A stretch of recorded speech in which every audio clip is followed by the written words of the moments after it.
In this video, I'll be showing you how to create a spreadsheet to model credit card interest and payments. To start off, you're going to need to list your given information. That's going to include your starting balance, your APR, your minimum payment, whether the minimum payment is the greater of a percent. Once you've inputted all this information, we can start working on the actual calculations of the spreadsheet. You're going to soon notice that this looks a lot like the amortization spreadsheet that was discussed in another video. Make sure that all your data is in the terms of the right kind of number. That is, make sure that your minimum payment is a percent, your starting balance is in dollars, your APR is a percent, and that your greater of number is also in dollars.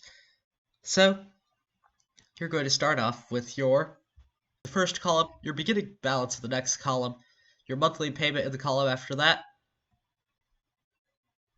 interest paid, repayments paid, and the end balance.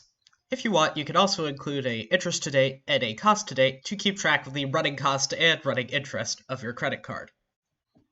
Before getting started on the spreadsheet properly, we're going to do a bit of formatting by bolding all the headers so that they're easier to find.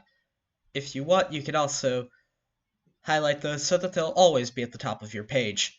We won't be doing that now, but it's easy to find out how to do that. So to start off, you're going to want to put your first month, which is month 1, in the first column, and then in the next line after that, you're going to do that plus 1 to get a gradual increment of each one. To keep track of what you inputted and what you didn't, change all of the numbers you inputted to be a different color.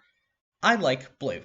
So your begin balance of everything is going to be the same as your starting balance. Next column is a bit more difficult as it's going to involve a conditional statement where you're going to choose your minimum payment from the greater of the dollar number you inputted, or 3% of your beginning balance for that month.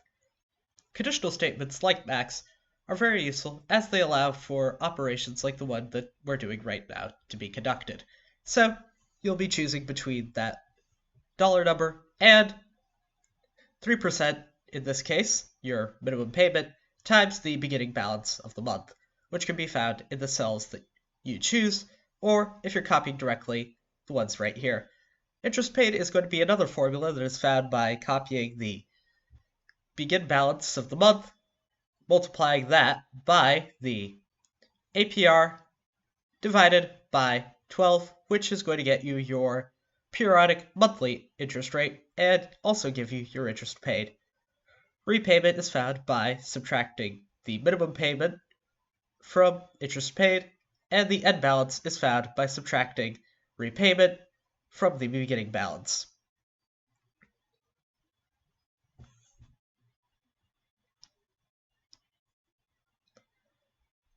Clicking to find the cells that you want can be a bit difficult, so sometimes it's better to just type.